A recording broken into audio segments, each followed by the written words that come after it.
Praise Lord, जय मसीह की। मैं स्टैनली मैकवान, मेरे YouTube channel Hindi Gujarati Bible study में आपका स्वागत है। मेरे चैनल को आज अभी इसी वक्त आप सब्सक्राइब कर लीजिए और परमेश्वर के ज्ञान में आप बढ़ते जाओ।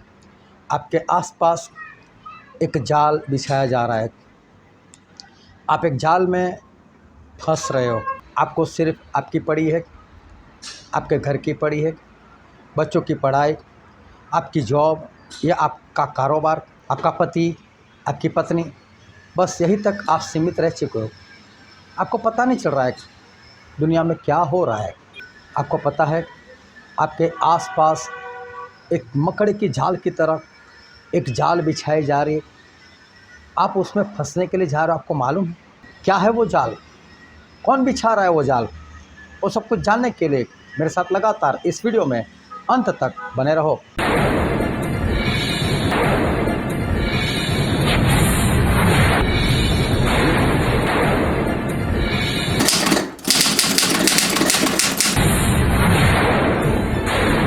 ये दुनिया जो दिख रही है ना, वैसी नहीं है। कौन है वर्ल्ड में सबसे धनी इंसान? Elon Musk, Bill Gates? जी नहीं, उसको भी तो किसी ने खड़ा किया है। भारत को कौन चला रहा है? हमारे प्रधानमंत्री? जी नहीं, उनके ऊपर भी कोई है। कौन है? मैं आपको एक नाम बताता हूँ।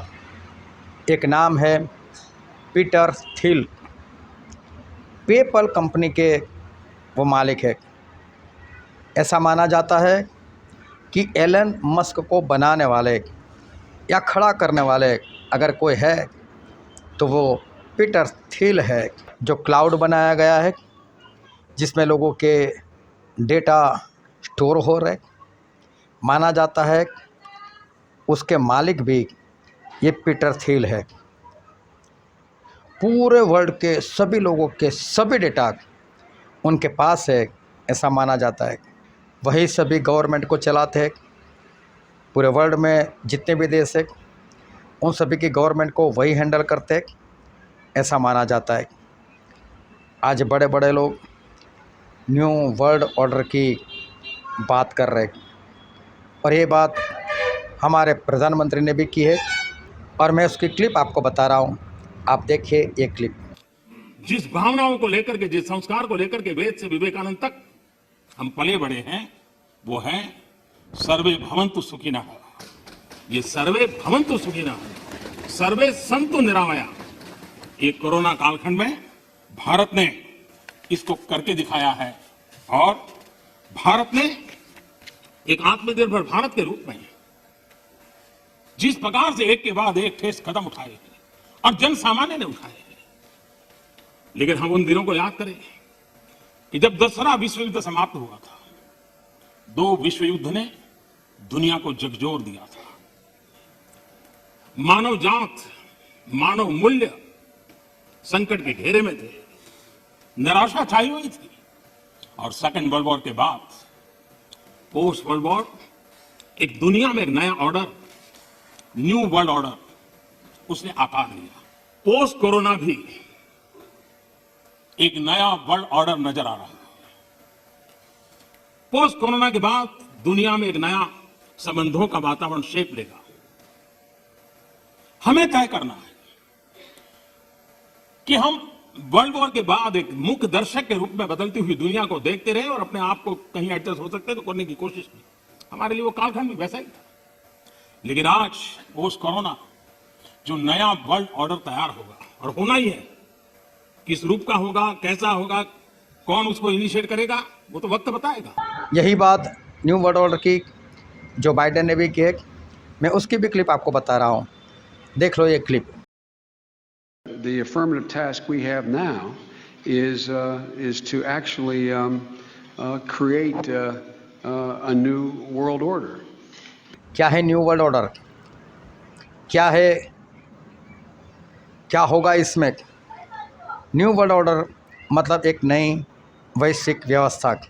एक ही राजा, एक ही करेंसी, एक ही बैंक, एक ही कानून, ऐसा सब कुछ इसमें होगा। इस राजा को बाइबल में एंटी क्राइस्ट या मसीह का विरोधी कहा गया है। न्यू वर्ल्ड ऑर्डर की बात जो अमेरिकन $1 की नोट है उसके पीछे भी ये न्यू वर्ल्ड ऑर्डर का सिंबल उसमें बताया गया है, या तो न्यू वर्ल्ड ऑर्डर की बात की गई है। और आपको स्क्रीन पर जो लिंक दिखाई देती है उसमें जाओगे तो ये सिंबल क्या है वो पूरा समझाया गया है। यहाँ पर एक बात लिखी है, नोवस ऑर्डो सेक्लोरम, इसी का मतलब होता है न्यू वर्ल्ड ऑर्डर, क्योंकि ये एक लैटिन शब्द है। आज किसी एक कौम को आतंकवादी करार दिया जाता है, कहीं पर भी आतंकवादी हमला हो तो उसमें एक ही कौम फंसती है, उसके सिवा और कोई फंसता नहीं। अमेरिका में 2001 में वहाँ पर ट्विन टावर्स थे, वर्ल्ड ट्रेड सेंटर, और उसको तोड़ने का जो प्लान था, उसको उड़ाने का जो प्लान था, आप समझोगे कि वो एक आतंकवादी हमला था। सही में ऐसा कुछ नहीं था, वो आतंकवादी हमला नहीं था, ये पहले से एक प्लान था।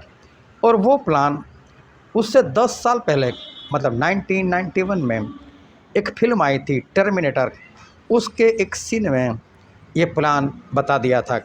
और मैं आपको ये क्लिप दिखा रहा हूँ। तब उनके खास इंसान ने आकर उनके कान में ये बात बताई कि प्रेसिडेंट जी, अमेरिका पर आतंकवादी हमला हो चुका है, वर्ल्ड ट्रेड सेंटर के ऊपर हमला हो चुका है, प्लेन क्रैश हो चुका है। अभी सोचो, अमेरिका का प्रेसिडेंट जिसके ऊपर पूरा अमेरिका भरोसा करता हो और उसको ये बात जब सुनने को मिले, वो कैसा चौंक जाएगा, वो कैसा डर जाएगा, वो कैसा हड़बड़ा जाएगा, और हड़बड़ा कर क्या कर सकता है वो। लेकिन मैं आपको वीडियो क्लिप बताता हूँ और उसमें देखना कि ये जॉर्ज बुश, उसे कुछ नहीं हो रहा है, वो ऐसे सुनता है जैसे कुछ हुआ ही नहीं, उसके चेहरे पर कोई भी भाव ही नहीं आए, कोई डर नहीं आए। इसका मतलब क्या था, वो पहले से जानते थे। इतना ही नहीं, स्कूल छोड़कर बाहर भी नहीं निकले, उनको बोला ठीक है जाओ भाई, कोई बात नहीं। फिर इतने में दूसरा प्लेन आया, उसने भी हमला कर दिया और अभी दूसरी बिल्डिंग भी गिरने लगी। वो भाई साहब फिर आए, फिर जॉर्ज बुश को बताया कि देखो, फिर भी जॉर्ज बुश ने कुछ नहीं किया। उनके चेहरे से कोई डर नहीं, कोई अचंभे की बात नहीं, कुछ भी नहीं, क्योंकि वो तो पहले से जानते ही थे। उसके बाद भी वो स्कूल में ही रहे 7 मिनट तक। सोचो 7 मिनट, ऐसी परिस्थिति में बहुत बड़ी बात है। और बाद में वो वहाँ से निकले और फिर इधर उधर की बातें की, लेकिन उस वक्त उनको कुछ नहीं हुआ था। चलो इतना ही नहीं, मैं और भी बात बताता हूँ जिससे आपको ये सारी बातें पता चल जाएगी। नोट है, लेकिन मेरे पास एक $10 की नोट है, और ये $10 की नोट देखो मैं आपको बता रहा हूँ। देखो मैंने इस तरह से इसको फोल्ड किया है, देखने से एक प्लेन जैसा आकार बनता है, लेकिन ये देखो उसके ऊपर twin towers, world trade centre, और देखो उसके ऊपर हमला हो चुका है। ऊपर धुआं जो है वो दिखाया गया है, स्पष्ट ही दिखता है बिल्कुल स्पष्ट। लेकिन आप खुला कर देखोगे तो वहाँ पर कुछ भी स्पष्ट आपको नहीं दिखाई देगा, वहाँ पर कुछ और डिज़ाइन दिखाई देगी। लेकिन उसको इस प्लेन के आकार में फोल्ड करना पड़ता है, मोड़ना पड़ता है, तब ये सारी बातें दिखाई देती है। मेरे पास चाहे और नोटें नहीं हैं, लेकिन मैं उन सभी नोटों का फ़ोटो आपको दिखा रहा हूँ। उसको किस तरह से मोड़ना है और किस तरह से मोड़ कर रखिए, उससे मैं सारा प्लान जो है मैं आपको बता देता हूँ।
पवित्र आत्मा, पवित्र आत्मा। जब ये घटना हुई थी तब अमेरिका में जॉर्ज बुश वो वहाँ के प्रेसिडेंट थे और उनको ये सारा प्लान पता था, उनको मालूम था ऐसा होने वाला है और फिर भी उन्होंने उसको होने दिया था क्योंकि वो खुद उसमें शामिल थे, ऐसा माना जाता है। और ये क्लिप दिखा रहा हूँ, उससे हो सकता है आपको अंदाजा आ जाए। जब उनको बताया गया था कि हमारे देश में ऐसा हमला हुआ था, तब उनके चेहरे पर किसी भी तरह के निशान या रिएक्शन नहीं दिखाई दिया थे। क्या आप यह सब जानते हो? आपको तो ऐसा ही सब कुछ ऐसी घटना हुई थी, आपको तो ऐसा है आतंकवादी हमला हुआ था। अभी देखो इसका मतलब क्या होता है। अगर ओसामा बिन लादेन ने यह हमला किया और अगर वहाँ का प्रेसिडेंट उसके साथ मिला हुआ है, तो इसका मतलब ये है कि दोनों एक है। अब आपको ये सब कुछ अजीब लगेगा, लेकिन मैं आपको एक सबूत भी बताना चाहता हूँ। अमेरिकन डॉलर की जो आज नोट चल रही है वो 1996 में वो डिज़ाइन किया गया था और 1996 में डिज़ाइन किया गया था तो यूएस डॉलर की जो $5 की नोट, $10 की नोट, $20 की नोट, $50 की नोट और $100 की जो नोट है, उसके ऊपर ये वर्ल्ड ट्रेड सेंटर उड़ाने का प्लान उसके अंदर पूर्ण रीति से बताया गया है। और मेरे पास $10 की नोट है, उसको कुछ इस तरह से मोड़ना पड़ता है जिस तरह से मैं आपको स्क्रीन पर दिखा रहा हूँ। और देखो वहाँ पर आपको ट्विन टावर्स दिखाई दे रहे हैं और उसके ऊपर जैसे बॉम्ब ब्लास्ट हो चुका है ऐसा दिखाई देता है। लेकिन मैं आपको एक लिंक भी शेयर करता हूँ और उसमें जाकर आप देखना तो $20, $50, $100 के ऊपर भी ये बम ब्लास्ट और आगे क्या होता है। और $100 के नोट में देखोगे तो पूरी ट्विन टावर्स गिर चुके। इस तरह से उसमें डिज़ाइन किया गया था। इसका मतलब ये एक पहले से प्लान था या तो प्री प्लान था। क्या आप ये जानते हो? और $20 की नोट को अगर इस तरह से प्लेन के शेप में अगर आप मोड़ते हो तो ऊपर ओसामा नाम भी बनता है। क्या ये सारी बातें आप जानते हो? अभी एप्स्टीन फाइल में बताया गया है, ऐसा मैंने सुना है, कोरोना के बारे में। और कोरोना बिल गेट्स लाया था, ऐसा उसमें कुछ बताया गया है। लोग बात कर रहे थे चाइना की, वुहान की लैब की, लेकिन हकीकत कुछ और निकली। क्या आप ये सब कुछ जानते हो? क्या आपको पता है एजेंडा 2030 क्या है? उसमें 17 पॉइंट है, उसको पढ़ना कभी। 2030 तक एक ऐसी दुनिया लोग बनाना चाहते हैं कि उसमें आप किसी भी चीज़ के मालिक नहीं, आप घर के मालिक नहीं, आप कार के मालिक नहीं, आप किसी भी चीज़ के मालिक नहीं, लेकिन फिर भी वो आपको खुश रखेंगे, ऐसा उनका कहना है। एक ऐसी मशीन बनाई गई है जिससे जहाँ चाहे वहाँ बरसात हो सकती है, जहाँ चाहे वहाँ भूकंप ला सकते हैं, छोटा बड़ा ला सकते हैं, जहाँ चाहे वहाँ सुनामी, ज्वालामुखी सब कर सकते हैं। क्या सारी बात आप जानते हो? क्यों बनती है फिल्म ओ माय गॉड या पीके? लोग ऐसा समझते हैं कि एक अंधश्रद्धा से लोगों को बाहर निकालने का ये प्रयत्न है। सही में ऐसा नहीं है। सभी के जहन में ऐसा डालने का प्रयत्न है कि सभी धर्म वो नफ़रत करवाता है, सभी धर्म गलत है और इसलिए किसी भी धर्म को मत मानो, क्योंकि आने वाले दिनों में ये पूरे वर्ल्ड में एक ही धर्म बनाना चाहते हैं।